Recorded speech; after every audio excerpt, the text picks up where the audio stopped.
3, 2, 1.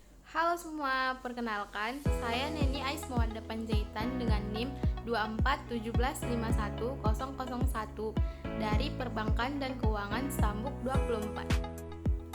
Di sini, saya akan menjelaskan dampak masalah ekologi terhadap laba dan rugi pada perusahaan Nestle. Nah, pertama-tama, kita akan membahas apa sih itu masalah ekologi. Masalah ekologi merujuk pada isu-isu yang muncul akibat interaksi manusia dengan lingkungan dan ekosistem. Ini termasuk kerusakan lingkungan, perubahan iklim, kehilangan keanekaragaman hayati, pencemaran, dan pengelolaan sumber daya alam yang tidak berkelanjutan. Masalah-masalah ini dapat mempengaruhi kualitas hidup manusia, kesehatan, ekosistem, serta keseimbangan alam secara keseluruhan.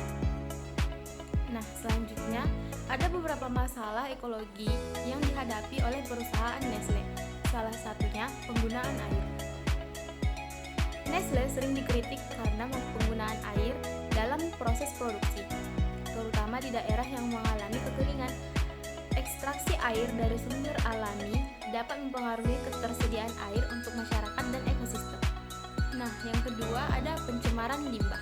Proses produksi dapat menghasilkan limbah yang mencemari tanah dan air.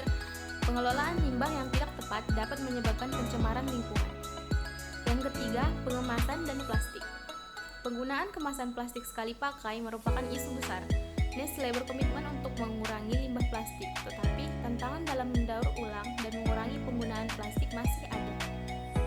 Masalah ekologi yang keempat, ada perubahan iklim.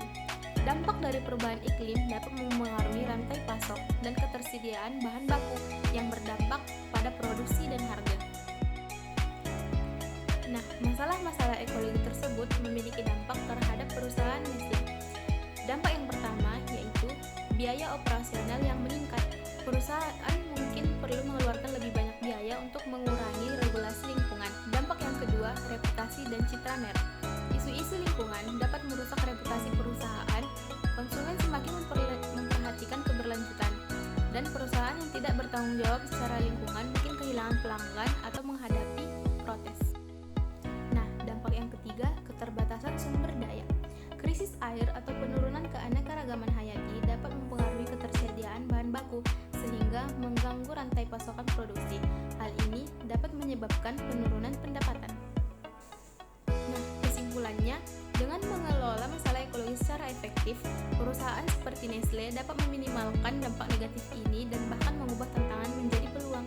Misalnya, tantangan melalui produk yang lebih berkelanjutan dan inovasi dalam proses produksi.